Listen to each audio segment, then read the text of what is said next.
Glamour Ghoul birthday dress. So here I have my fabric. This is a stretch velvet. It's got a very small stretch to it, but it should be good for a structured dress. And I also have some pre-ruffled like Halloween tulle that I bought at Joann's a couple years ago.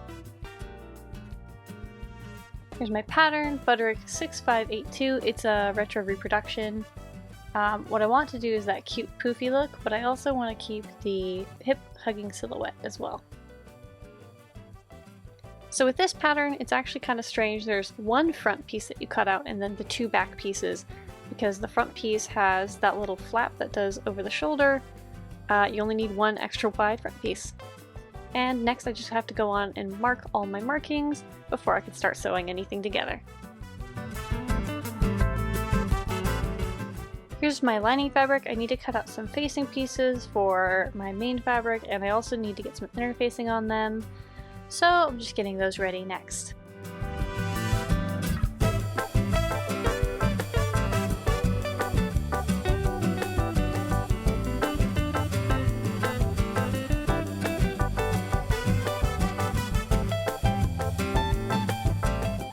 And here's the interfacing with those facing pieces. I will say I always kind of have this issue, and maybe it's just because I don't iron my tissue paper patterns, but my interfacing almost never is the same exact shape as like the lining or the fashion fabric. Something I need to work on and work out why that's happening. But for now it'll do, because this isn't really going to be seen at all. I will say I did have like a mini panic attack while ironing the interfacing to these lining pieces, because I didn't double check what side the interfacing needs to be on in order to flip inside the right way. Luckily, it all was perfect. I did it on the right side, but man, next time I need to double check these things so I don't freak out while doing it. Whew. Next, all I have to do is pin my darts. I think I heard these called fish eye darts. Normally, I don't actually pin my pins this way. I normally actually sew over my pins. I know, very naughty. But like Bianca from the Closet Historian, I like to live dangerously when it comes to pins. And you know, I wear glasses all the time, so even if a pin does break and fly, my eyes are protected. So, you know, just sew however you like to sew and don't let others tell you what to do.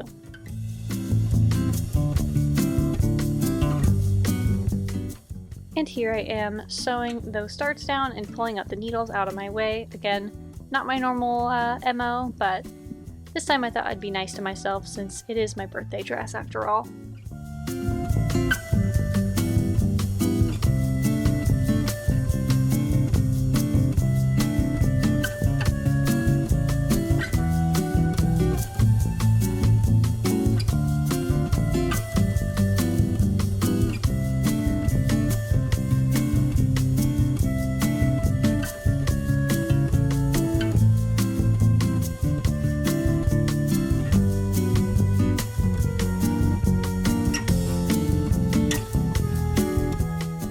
So I've learned recently that you're not supposed to backstitch your darts. I know, what?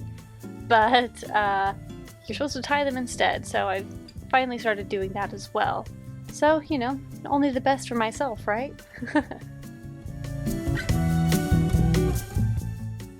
Why yes, that is a tentacle finger puppet on my seam ripper. I find that it actually makes my seam ripper way more ergonomic for my messed up hands. I have a wrist injury that makes holding things like that really painful if I'm doing it for a long period of time, so it just helps out, and it glows in the dark.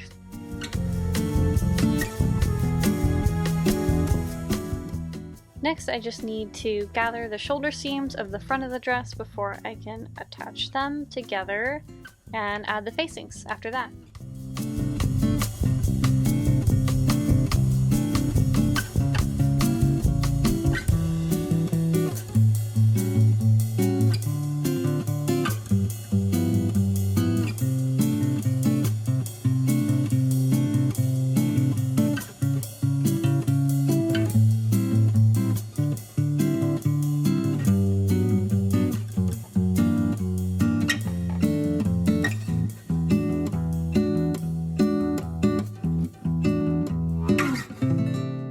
found this next part kind of confusing in the instructions on that little back opening area, you know, for your legs to not rip the skirt seams. So it was a little tricky for me to figure out, but I think I did it the way they wanted me to. I don't know. We'll see later, I guess, huh?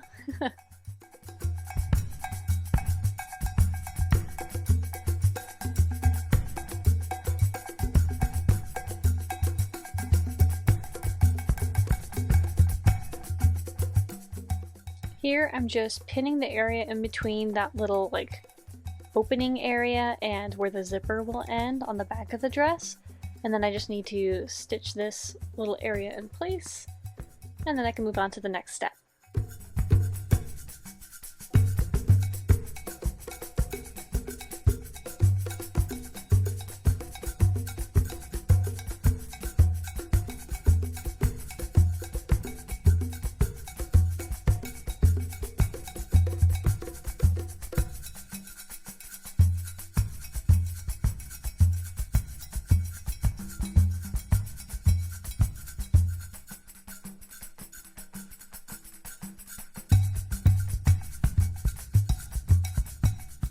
Again, I found this a little confusing, but I think I did this correctly. They wanted me to kind of push those flaps to one side and then stitch them kind of down in place. So that's what I did.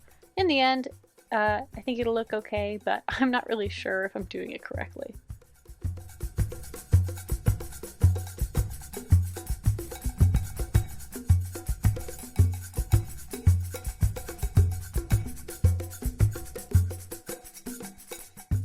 So this next part, I just need to sew the facings onto the front and the back tops of the dress. I really gotta send you over to watch Vintage Vanities videos. They did a whole mini series on making this dress, and if I did not watch their videos, I would be completely lost at these instructions. I've never understitched anything. I would have totally just sewn these pieces completely together and ignored the markings where you're supposed to stop stitching. And I probably would have like had a fit later trying to figure out what I did wrong. So go watch their videos. I'll have a link in the description below, and yeah, enjoy their content. They do really cool stuff. So here I'm just doing that method that I learned from a Vintage Vanity, where I basically stitch in these lines and then I have to understitch when I flip it inside out, and that will be happening on the lining side of the fabric, and it gets really fiddly with the way that this pattern piece is placed. It's really strange. This is probably one of the hardest things I tried to sew recently, just in that detailing that I had to do. But I'm glad I learned it, because it does actually make a huge difference on your facing pieces and your clothing that you make with that.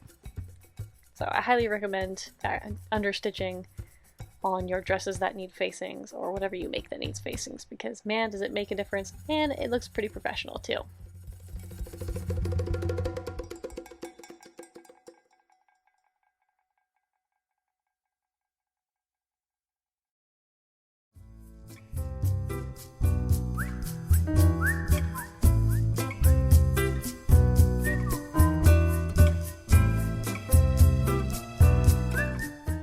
Next, I just need to attach that upper front side to the main piece of the front there. It looks kind of wonky until I have it sewed completely down, but yeah, I don't know. I was tripping out on how this needs to go into play, but it makes sense later.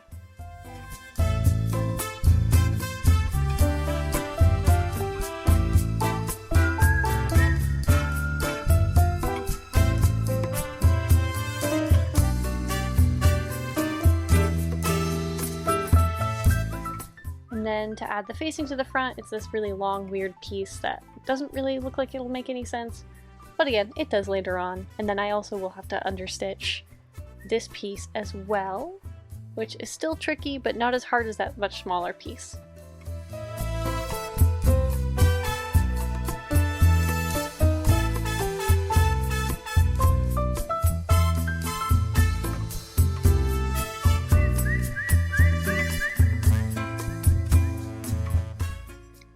my camera battery died, so while that was charging, I just stitched and understitched that facing piece and base stitched the back seam of the back of the dress so that I could add in the zipper.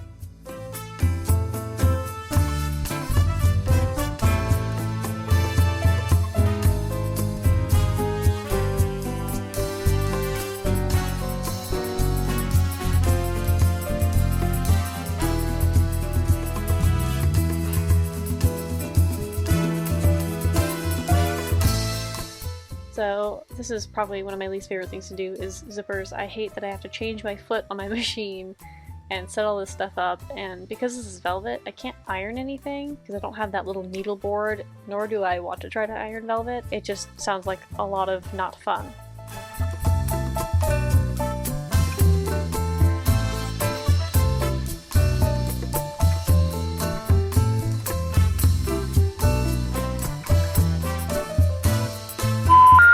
I'm going to spare you the painful zipper sewing footage. I'm really bad at putting them in, and you should definitely watch someone else other than me sew it in. Next, I'm just sewing together the front and back of the dress shoulders. It's a little tricky since we did all that understitching, but that's why we left some areas unstitched. And it also means that I need to gather down the tops of both the front and the back to fit their placement.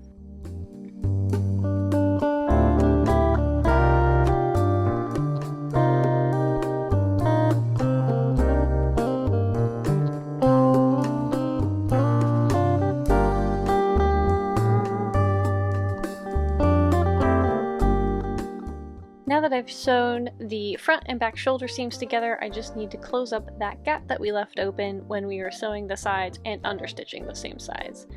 I believe I'm using a slip stitch or a ladder stitch, I'm not quite sure, I'm sorry.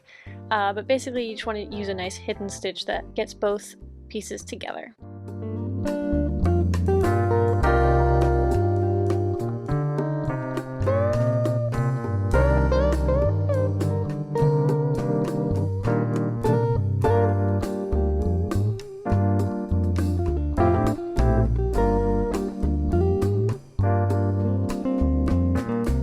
Throughout sewing this dress, I've been really worried that it won't even fit me in the end because I have had a history of sewing things and them not fitting right, but we'll see.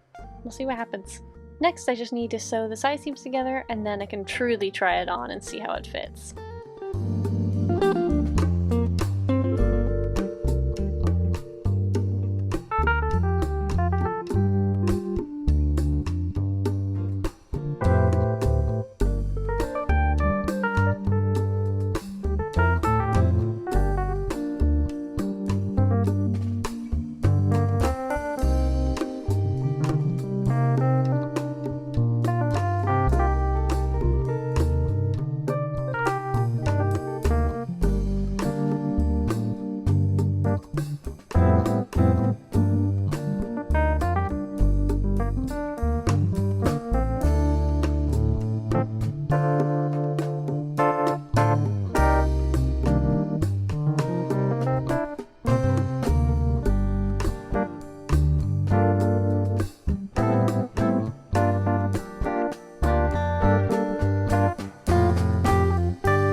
Now that the side seams are done, I just need to hem the bottom. I'm sure there's probably a better way of doing this, but the only method I'm really familiar with is a rolled hem. So until I learn new methods, that is what I'll be going with. It also seemed like it was going to be the easiest and the quickest, so, you know, I was running out of time by this day.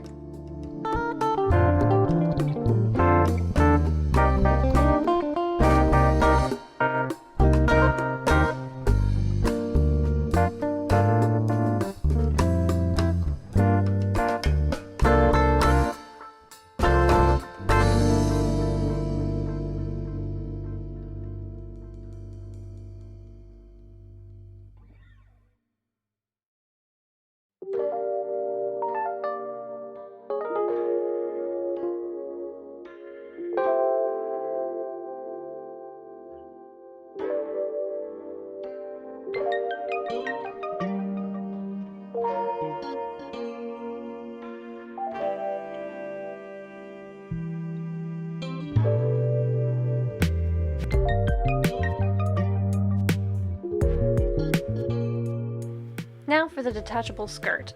I did want to do like a full kind of poofy circle skirt around my waist, but I ended up going with more of the kind of butt ruffle Sabrina Givenchy dress look, where it's you know, the tight dress is the main dress, and then you have this removable like poof bustle skirt that you can take off and change up how fancy you want to be that night. I wanted something versatile for my birthday dress, and the overskirt kind of gives more of a party vibe, whereas the dress by itself has more of like a cocktail hour vibe, which I am totally here for.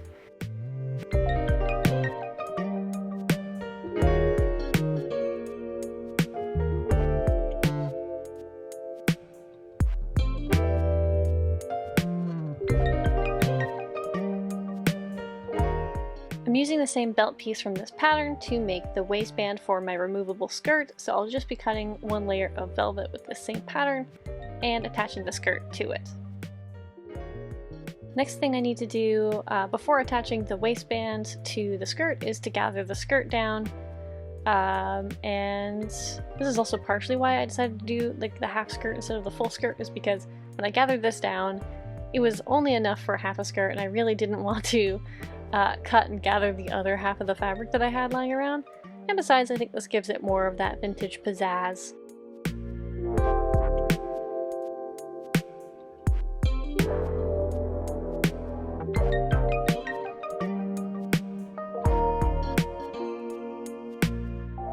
Now I'm just attaching the ruffled skirt to the velvet waistband, and I'll be doing a basting stitch to sew that down.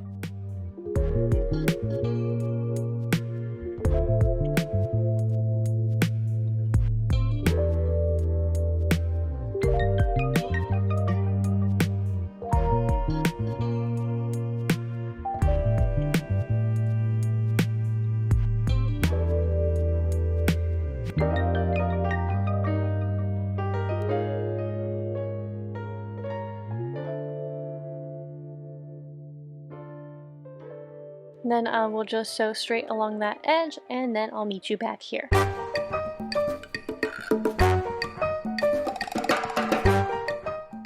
After sewing that edge down, I trimmed all that excess fluff at the top, and I'm going to do kind of a waistband method that I generally do with my skirts, where I sew the right sides of the rest of the belt together and stopping at where the skirt meets the belt, and then I'll flip those pieces inside out after trimming, and then do a top stitch all around the belt. Here I'm pulling all the pins out, and I'm going to trim all that excess so I can turn the belt inside out or right side out, if that makes more sense. And of course clipping my corners and making sure that everything is nice and not bulky when I turn it around.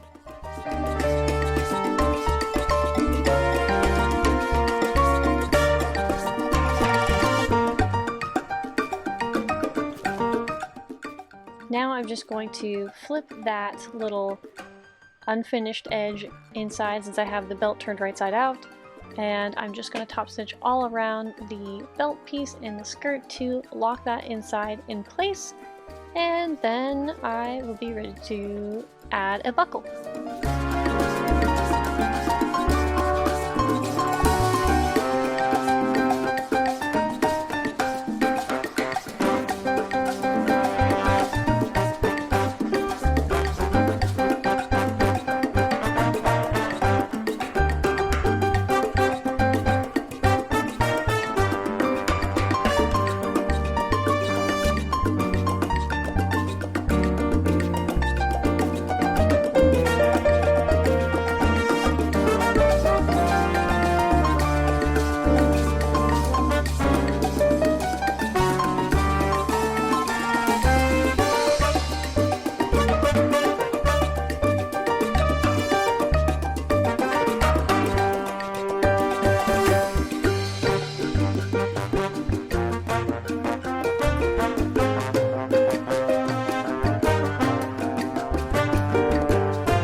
So I had a hard time deciding because I have a lot of gorgeous vintage buckles that I inherited from some family members, and I decided, you know what, this is my birthday dress, why not go with the most glitzy one I have on hand? So that's what that lovely little rhinestone buckle is.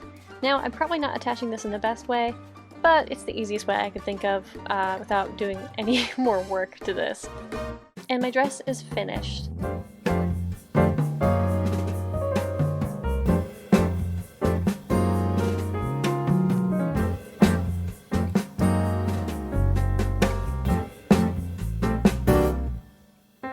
While I'm not doing anything special for my birthday this year, I do think it was really fun to make this kind of glitzy, glamoury dress. I've never really made myself kind of a normal party dress before. I mean, I've just been, as you saw in my what I sewed in 2020 video, I've been getting into more normal everyday clothing rather than just historical dress. So this was a fun experience. I really love how this turned out. There are some fit issues, but that's kind of in general with Big 4, and it's something I could fix later. But I wasn't too worried about fixing. Did add later on a hook and eye and a custom label, which I will give a link down below to the label company I got my labels from. So this is a lot of fun. I think I'll get a lot of wear out of this when I'm able to safely go out into the world again. Maybe at a fancy cocktail bar, who knows? I cannot wait to put this on for an actual party. I hope you all enjoyed. Stay tuned for some other spooky sewing videos that will be coming in the future. Check me out on Instagram and give me a like, subscribe if you are not already subscribed, and please share me with your friends. That helps me out the most. And keep it creepy. Bye!